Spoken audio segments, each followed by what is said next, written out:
I'm Santiago Farías. I'm from Argentina. I'm currently 28 years old.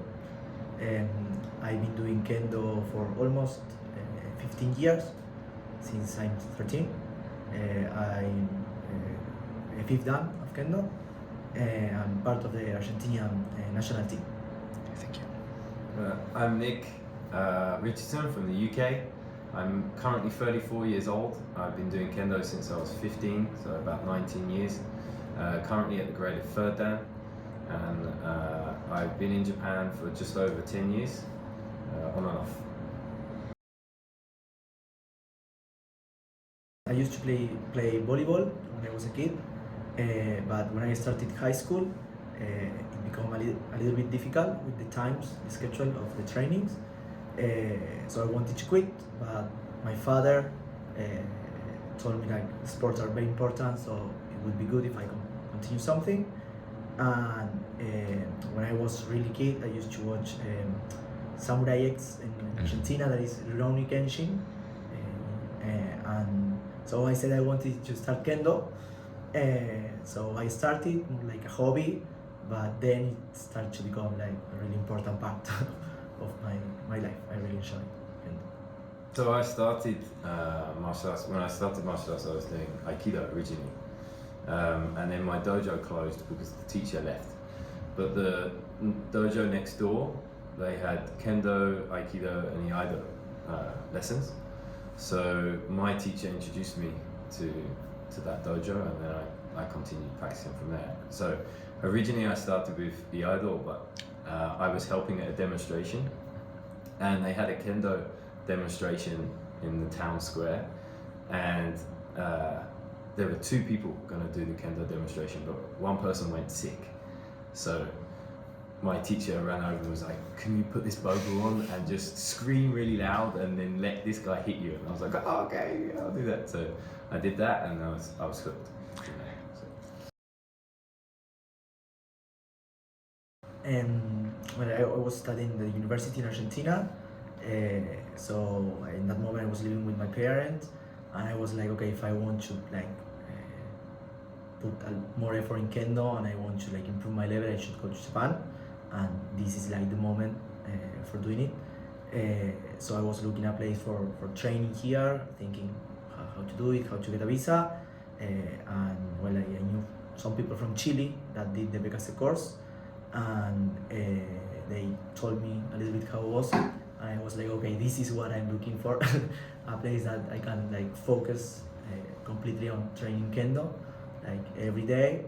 So I'd say like, let's go for it, and I applied, and I came here.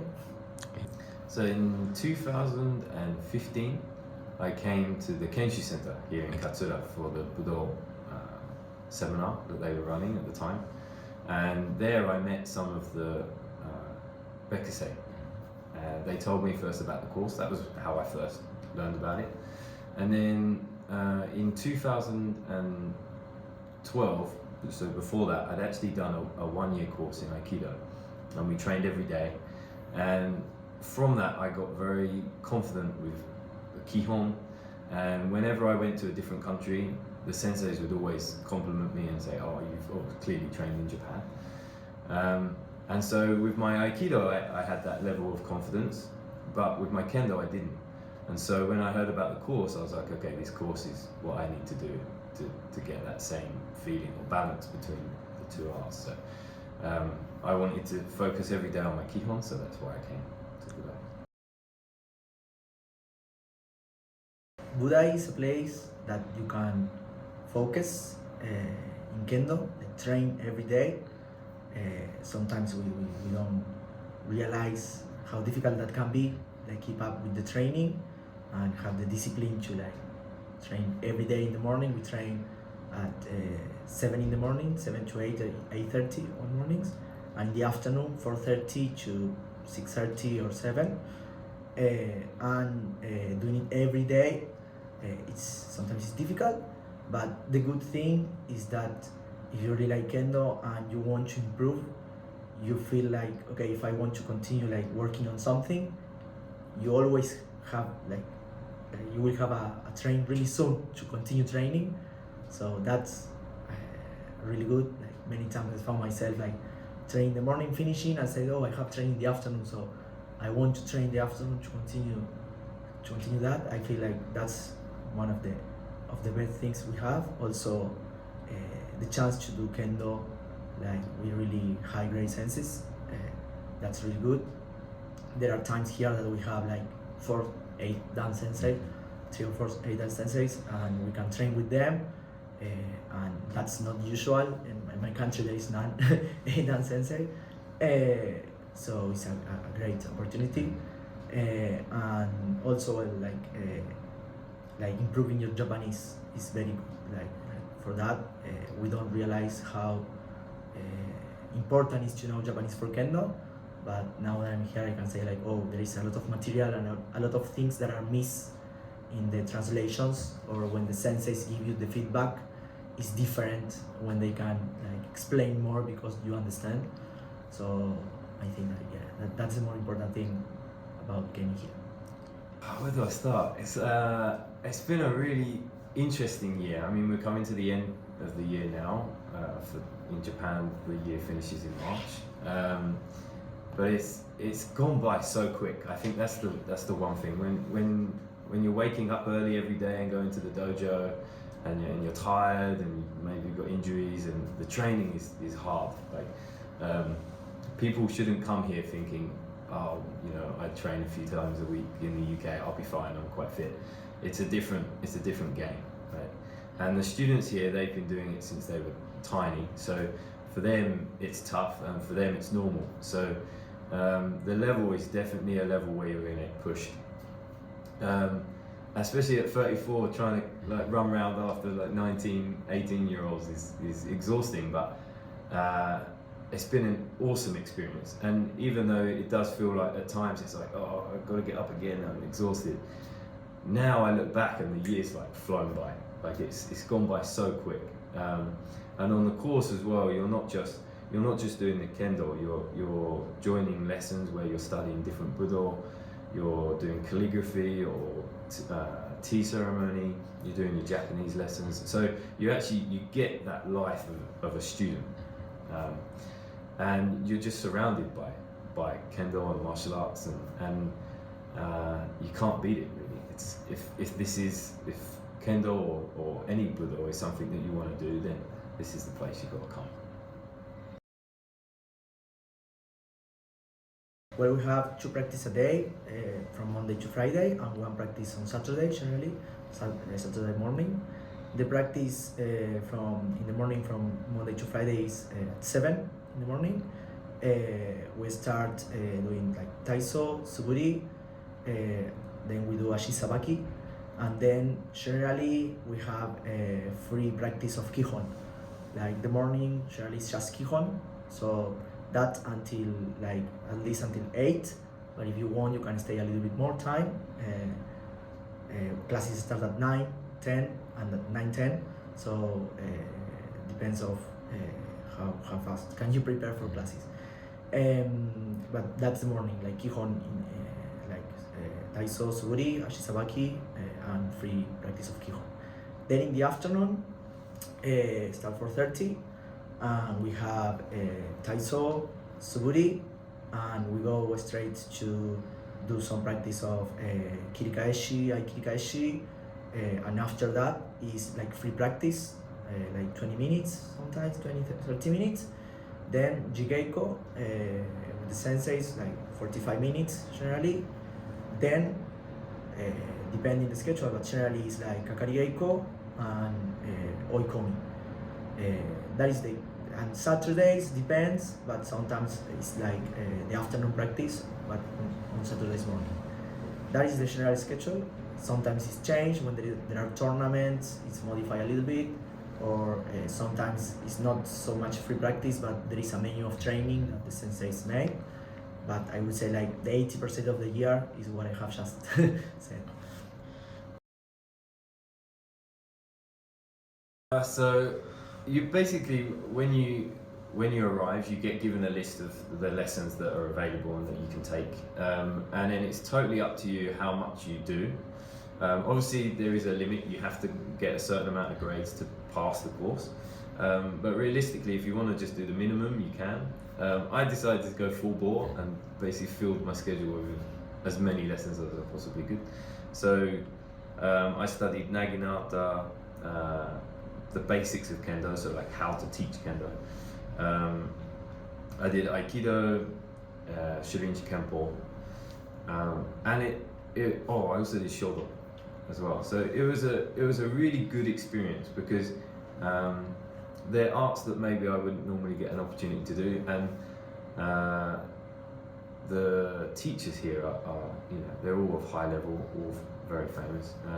And then whilst I was here, I was also able to join the Iaido club because they train in the evening. So once you finish the kendo, you can then have a little small break, and then you have the Iaido training. So it's the lessons are very relaxed.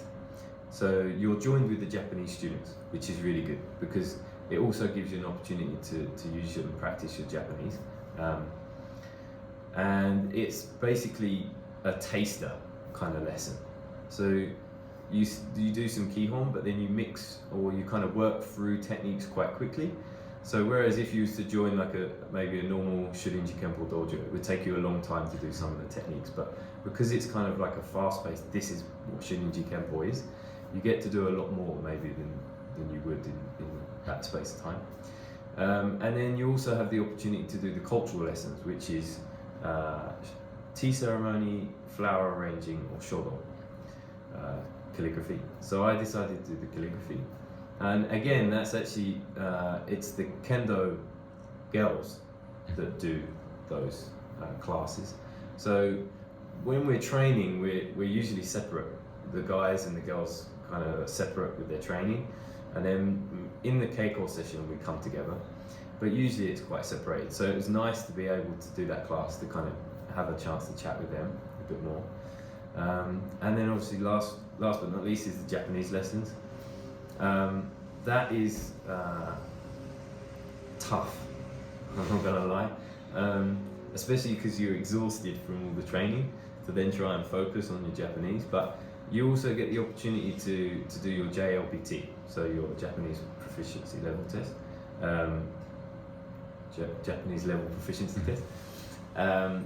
And the teachers help you towards that and basically structure the lesson really pretty much around us, wasn't it? We all came in with different levels. So the teaching staff basically kind of organised the lesson so that we all got a part of the lesson that was dedicated to us. So it's a very one-to-one learning experience, which is, where else are you going to get that if you don't pay a lot of money?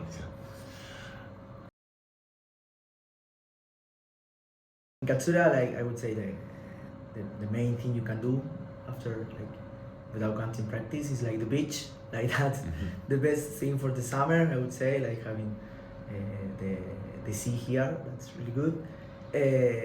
And also you have some places where you can have fun with friends, like bars and eat.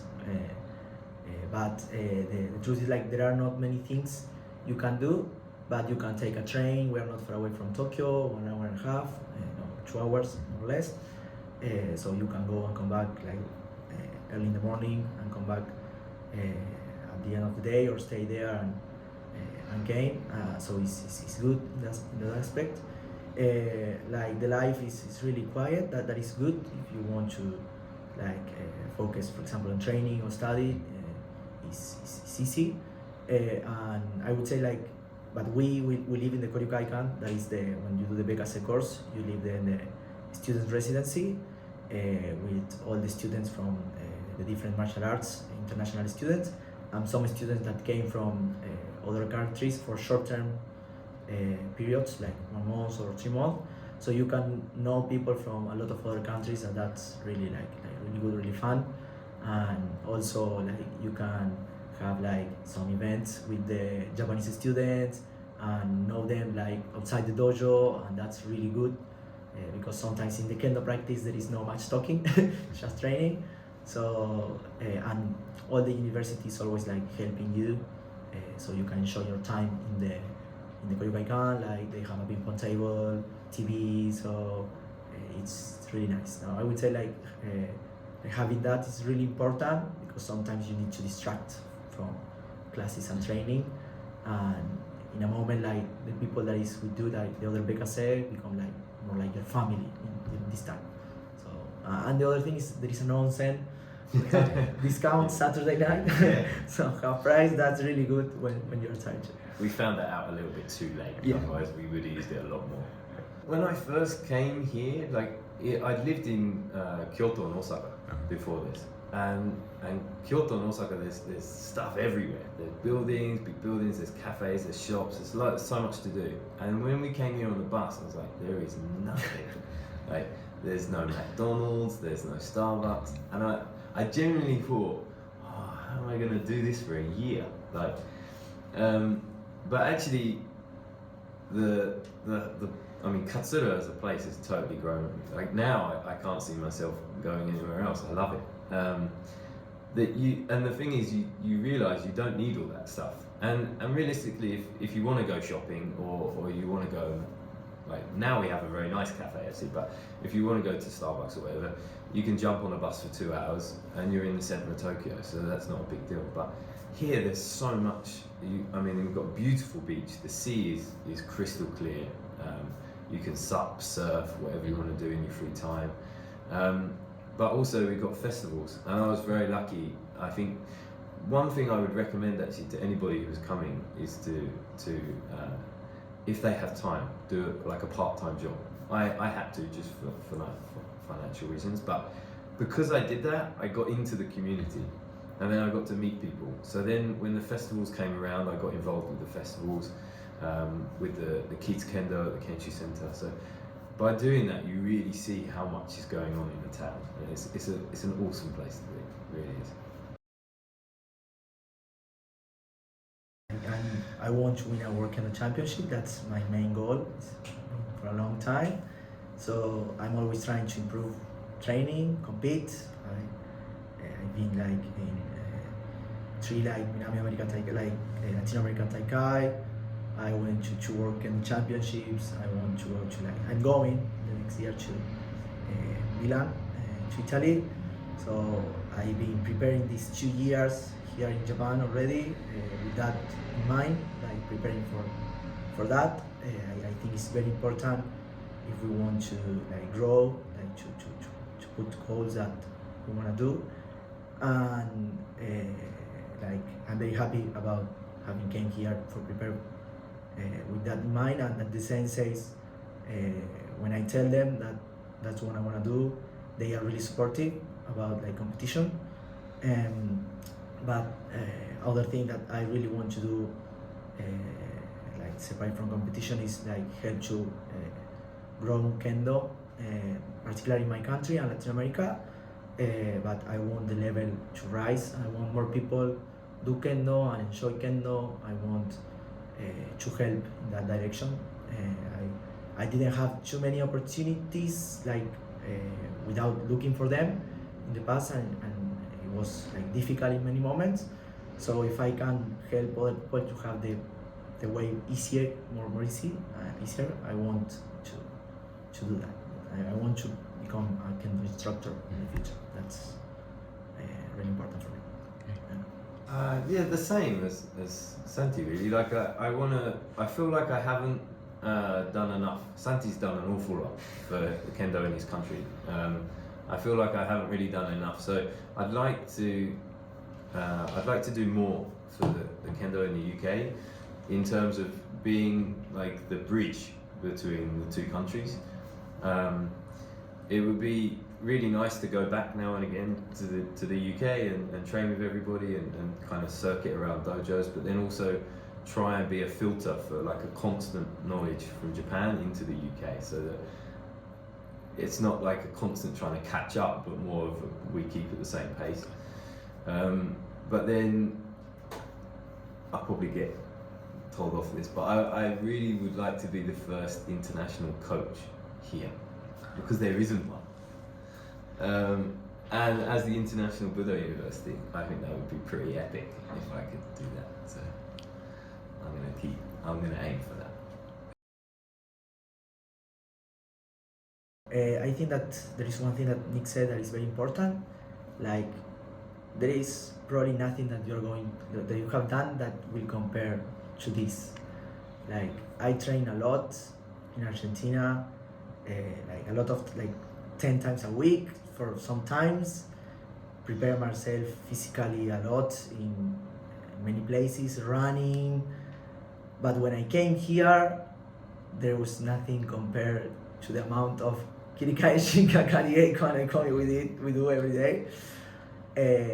But when if you really like Kendo and you want to improve, like here there is a place where they keep the training like focus on the basics, and with time you will see the evolution of your Kendo, and then that will help you to have like your results. Like I came here and training here, I could like pass my Godan Shinsa in Japan.